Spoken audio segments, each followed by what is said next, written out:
One final question. Do you think that guns have any place in or around schools?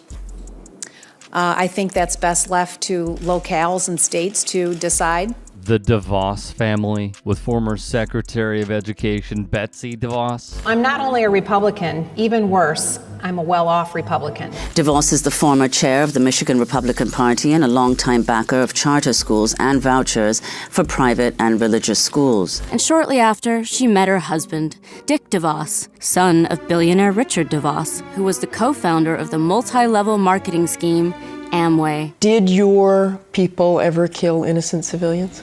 It's entirely possible.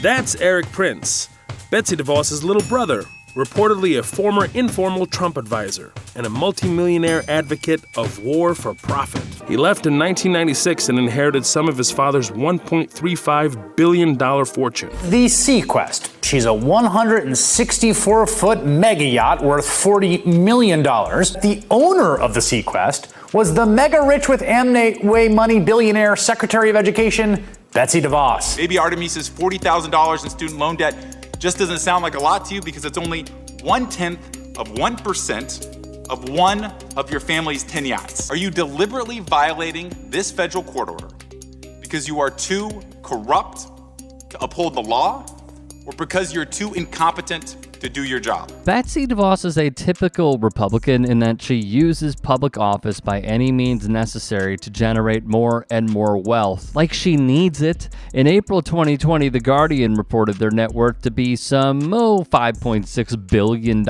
which resulted in donating over $10 million to Republicans and groups since 2016. They've given large sums to focus on the family, a group Tim Tebow endorses in Super Bowl ads. The Southern Poverty Law Center labeled them one of the most influential anti-gay groups in the country. The cuts to Special Olympics.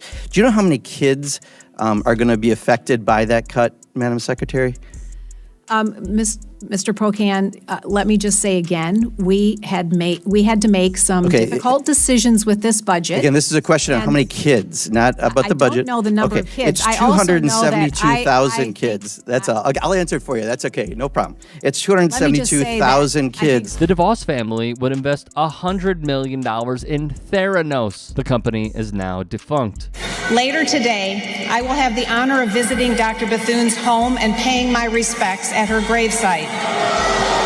DeVos's husband Dick would take on Jennifer Granholm because Michigan needs a billionaire running the state. He'd lose, but ran on the notion that school districts should be able to teach the idea that a higher power created life on Earth. DeVos said he would support guidelines that would allow intelligent design to be included in science curricula. A direct separation of church and state from Dick DeVos, the heir to Amway. In a 1997 op-ed, DeVos admitted, "I have decided to stop taking offense at the suggestion that we are buying influence.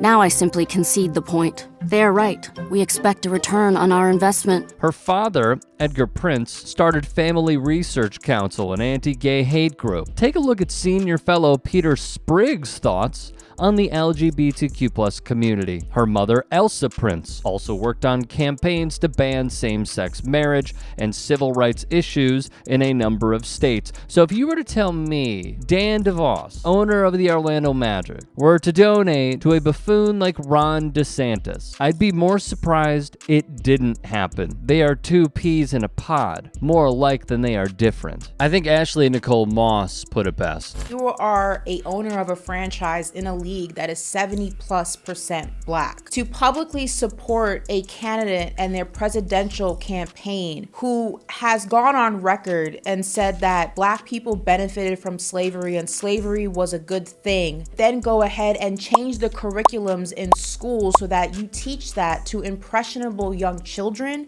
is problematic. It's unequivocally racist. The reason that there is a drastic difference in generational wealth between white Americans and black Americans is because of slavery. These are the same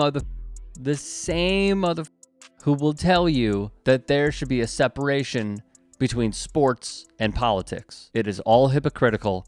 It's all BS.